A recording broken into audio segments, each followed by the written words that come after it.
दोस्तों, देवी मनस्वी के कारण ही समस्त पुरुष जाति को मिला था ये श्राप। आइए इस प्राचीन कथा के माध्यम से आज मैं आप सभी को बताती हूँ कि देवी मनस्वी ने पुरुष जाति को श्राप क्यों दिया था।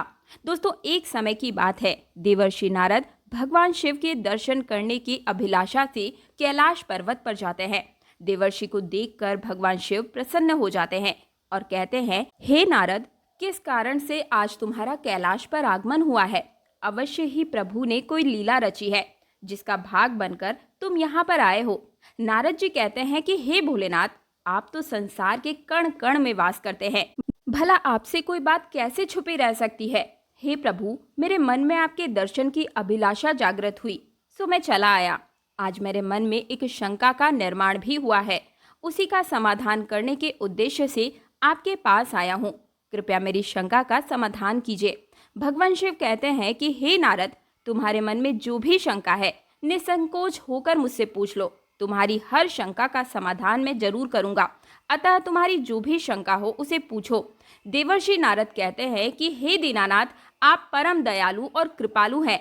आप सभी भक्तों पर समान कृपा और दृष्टि बनाए रखते हैं। भक्त के मन में क्या चल रहा है आप स्वयं ही जान लेते हैं और आप उसकी हर इच्छा को पूर्ण भी करते हैं। मेरे मन में जो शंका है उसी भी आप भली भांति जानते ही होंगे।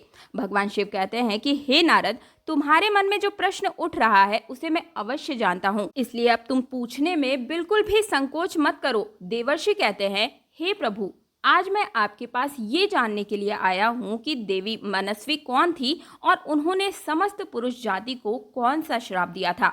आज मैं आपके पास देवी मनस्वी का महात्म्य सुनने के लिए आया हूँ। भगवान शिव कहते हैं कि हे नारद, आज तुमने उत्तम प्रश्न किया है, इसमें समस्त मानव जाति का कल्याण छुपा हुआ है।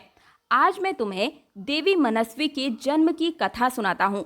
इस कथा में तुम्हें तुम्हारे सभी प्रकार के प्रश्नों के उत्तर भी मिल जाएंगे, इसलिए देवी मनस्वी के इस प्राचीन इतिहास को तुम ध्यान पूर्वक सुनना। इसका श्रवण करने मात्र से ही कोटि कोटि पाप क्षण भर में जलकर भस्म हो जाते हैं, और इतना ही नहीं, आपको अनंत कोटि तक पुण्य की प्राप्ति के साथ ही मनवांछित इच्छा भी पूर्ण होती है। इसलिए इस कथा का श्रवण पूरे मन से कीजिएगा। देवर्षि नारद कहते हैं कि हे प्रभु, मैं कथा का श्रवण पूरे मन से करूंगा, कृपया करके आप मुझे कथा सुनाइए। प्रिय भक्तगणों, मेरा आप सभी से अनुरोध है कि इस कथा का श्रवण आप सभी पूरे मन से कीजिएगा, ताकि आपके भी पापों का नाश हो सके और पुण्य की प्राप्ति हो सके। दिव्य टेल्स चैनल के माध्यम से अगर आप मेरी आवाज़ को पहली बार सुन रहे हैं तो वीडियो को लाइक करके चैनल को सब्सक्राइब और पास वाला बेल आइकन जरूर प्रेस कर दीजिएगा। और अब कथा का रसपान कीजिए। भगवान शिव कहते हैं कि एक समय की बात है, जब सृष्टि का आरंभ हो रहा था, तब सृष्टि के रचयिता ब्रह्मा जी कमल के आसन पर विराजमान होकर भगवान का ध्यान कर रहे थे। उसी समय उनके मन में सृष्टि का निर्माण करने की इच्छा जागृत हुई। तब सबसे पहले उनके मन में विचार करने पर एक त्रिभुवन सुंदरी कन्या का जन्म हुआ।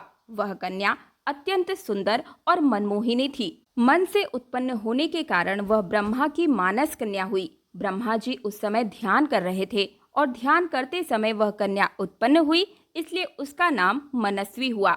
जब ब्रह्मा जी ने उस अत्यंत सुंदर स्त्री की ओर देखा तो कुछ क्षणों के लिए ब्रह्मा जी का मन विचलित हो गया।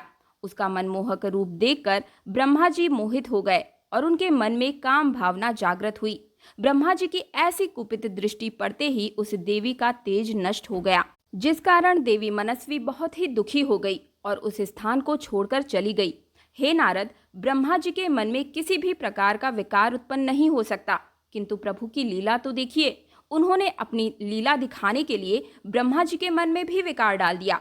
उसी विकार के कारण ब्रह्मा जी के मन में कुछ क्षणों के लिए काम की भावना उत्पन्न हो गई। प्रभु की ऐसी लीला रचने के पीछे समस्त मानव जाति का कल्याण छुपा हुआ था। इसलिए अब तुम प्रभु की इस विचित्र लीला को ध्यान से सुनो। ब्रह्मा जी के ऐसे व्यवहार से देवी मनस्वी अत्यंत दुखी होकर चंद्रभाग पर्वत पर ध्यान करने के लिए चली गई।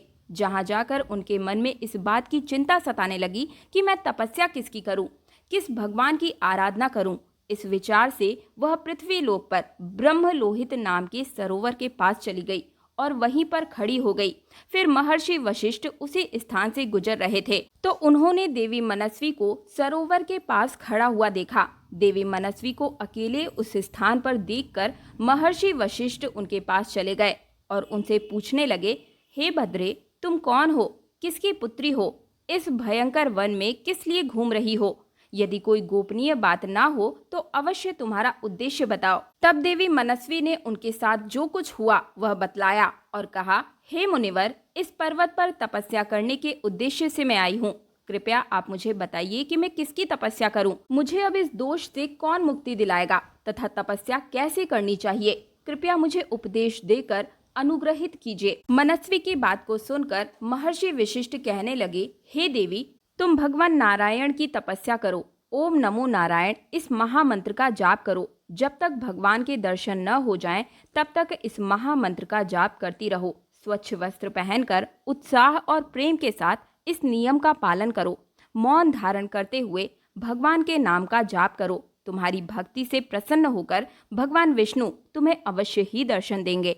इस प्रकार से महर्षि वशिष्ठ देवी मनस्वी को उपदेश देकर वहां से चले गए। देवी मनस्वी को अब तपस्या का मार्ग मिल चुका था। उनके मन में हर्ष और उल्लास की कोई सीमा नहीं थी। वह बड़े ही आनंद के साथ श्रीहरि की तपस्या में लीन हो गई। वह महर्षि के बताए अनुसार नियमों का पालन बड़ी ही सावधानी के साथ करने लगी। इस प्रकार सभी नियमों का पालन करते हुए देवी मनस्वी ने 4 युगों तक अपनी तपस्या चालू रखी। उसका व्रत, तपस्या और भगवान के प्रति श्रद्धा को देखकर सभी देवी देवताओं को बड़ा ही आश्चर्य हुआ। भगवान विष्णु भी देवी मनस्वी की तपस्या से अत्यंत ही प्रसन्न हुए और फिर वे मनोहर चतुर्भुज रूप धारण करके उनके सामने प्रकट हुए और देवी मनस्वी से कहने लगे, हे देवी, उठ जाओ, मैं तुम्हारी भक्ति से अत्यंत प्रसन्न हूँ। भगवान विष्णु की मनोहर छवि देखकर देवी मनस्वी शीघ्रता से खड़ी हो गई। भगवान श्री हरि विष्णु का ये रूप सैकड़ों सूर्य के समान तेजवान दिखाई पड़ रहा था। भगवान के ऐसे रूप को देखकर देवी मनस्वी स्तब्ध रह गई। उन्हें समझ में नहीं आ रहा था कि वो क्या करें और क्या ना करें। उनके मन में भगवान की स्तुति करने की अभिलाषा थी, किंतु वो भगवान के इस रूप को देखकर कुछ भी बोल ही नहीं पा रही थी। तब भगवान विष्णु ने देवी मनस्वी की मनोदशा को जान लिया और उन्हें दिव्य ज्ञान, दिव्य दृष्टि और दिव्य वाणी प्रदान की। फिर देवी मनस्वी बड़े उत्साह से भगवान विष्णु की स्तुति करने लगी। उनसे एक एक वाक्य में उनकी भक्ति और समर्पण दिखाई दे रहा था। तपस्या के कारण मनस्वी का शरीर अत्यंत क्षीण और कमजोर हो गया था। तब भगवान विष्णु ने अपनी अमृतमयी दृष्टि डालकर उनके शरीर को हष्ट पुष्ट और काया युक्त बना दिया और मधुर वचन में कहने लगे, हे भद्रे, तुम्हारी तपस्या से मैं अत्यंत ही प्रसन्न हूँ। तुम अपनी इच्छा के अनुसार वर मांग लो। तब देवी मनस्वी ने कहा, हे प्रभु, यदि आप मुझसे प्रसन्न हैं और मुझे वरदान देकर अनुग्रहित करना ही चाहते हैं तो मेरा पहला वर मैं ये मांगती हूँ कि संसार में जितने भी प्राणी हैं, पैदा होते ही उनके मन में काम विकार उत्पन्न न हो। दूसरा वर मैं ये मांगना चाहती हूँ कि मेरा पतिव्रता धर्म कभी भी खंडित ना हो। तीसरा वरदान मुझे ये दीजिए कि अपने पति के अलावा किसी अन्य पुरुष के प्रति मेरे मन में कभी भी आसक्ति ना हो। जो भी पुरुष मेरी ओर काम भावना से देखे वह पुरुष नपुंसक हो जाए। फिर भगवान विष्णु ने वरदान देते हुए कहा कि हे कल्याणी, आज तुमने संसार के कल्याण के लिए उत्तम वर मांगा है, इसलिए आज से ही पैदा होने के बाद किसी भी प्राणी में काम वासना का भाव नहीं होगा। मनुष्य के शरीर की 4 अवस्थाएं होंगी, बाल्या, कौमार्य, यौवन और जरा। मनुष्य को कौमार्य अवस्था के अंत में ही काम भाव का उदय होगा। तुम्हारी इस तपस्या से आज मैंने ये मर्यादा स्थित कर दी है। संसार में कोई भी प्राणी पैदा होते ही काम भावना से युक्त नहीं होगा। तुम्हारे सतीत्व की प्रशंसा तीनों लोकों में की जाएगी और तुम्हारे पति के अलावा जो भी पुरुष तुम्हारी ओर कामुक दृष्टि से देखेगा वह तुरंत ही नपुंसक हो जाएगा। तुम्हारा पति बड़ा ही भाग्यवान, तपस्वी और सुंदर हमेशा तुम्हारे साथ कल्पों तक जीवित रहने वाला होगा। हे देवी, तुमने जो जो वर मांगे हैं मैंने वह सभी तुम्हें प्रदान कर दिए हैं। अब मैं तुम्हारे मन की बात कहता हूँ। पहले तुमने अग्नि में अपने शरीर को त्याग देने की प्रतिज्ञा की थी। ये प्रतिज्ञा तुम्हें इसीलिए करनी पड़ी क्योंकि ब्रह्मा जी की कुदृष्टि तुम पर पड़ चुकी थी। निर्दोष होने पर भी तुम अपने इस शरीर का त्याग करना चाहती हो।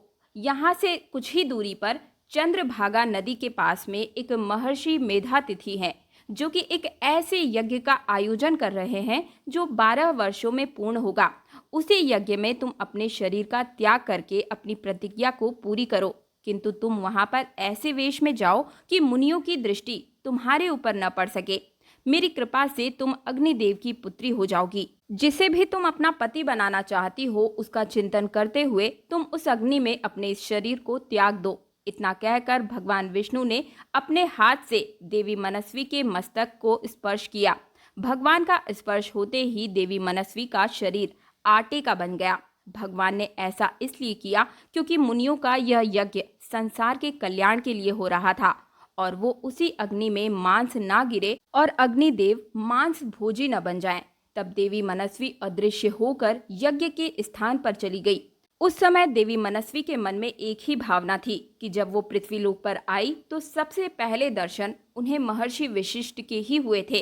इसलिए उन्होंने अपने मन में महर्षि वशिष्ठ जी को ही अपने पति के रूप में मान लिया और उन्हीं का चिंतन करते हुए उन्होंने यज्ञ की अग्नि में अपने शरीर को त्याग दिया। फिर भगवान की आज्ञा से अग्निदेव मनस्वी के शरीर को सूर्य मंडल पर लेकर गए। फिर सूर्यदेव ने मनस्वी के शरीर को 2 भाग में बांट करके देवताओं के पितरों को प्रसन्न करने के लिए अपने रथ पर स्थापित कर दिया।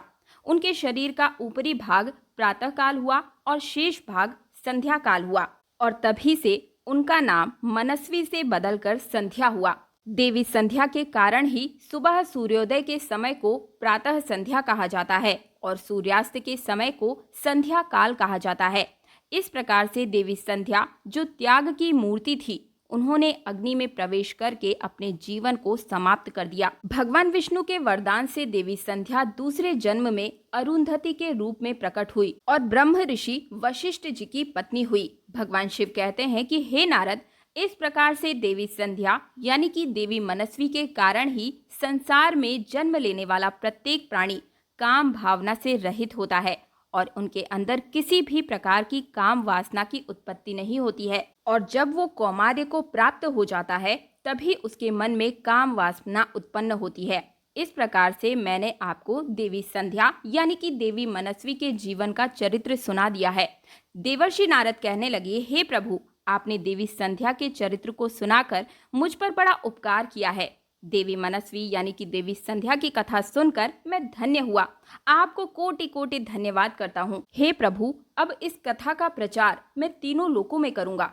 तो प्रिय भक्तगणों, इस प्रकार से भगवान शिव ने देवर्षि नारद को देवी संध्या यानी कि देवी मनस्वी की कथा सुनाई। आप सभी भक्तों से भी मेरा अनुरोध है कि इस कथा का प्रचार ज्यादा से ज्यादा कीजिए, यानी कि वीडियो को ज्यादा से ज्यादा शेयर कीजिए। इसके साथ ही अगर आपके मन में कोई प्रश्न है तो आप अपनी राशि मुझे कॉमेंट बॉक्स में लिखिए। आपके राशि के अनुसार जो उपाय बनते पड़ेंगे वो मैं आपको कॉमेंट में ही बताऊंगी। और अगर आप मेरी आवाज को पहली बार सुन रहे हैं तो वीडियो को लाइक करके हमारे चैनल दिव्य टेल्स को तुरंत सब्सक्राइब करके पास वाला बेल आइकन जरूर प्रेस कर दीजिएगा। मिलती हूँ एक और नई प्रस्तुति के साथ, तब तक के लिए ओम नमो नारायण।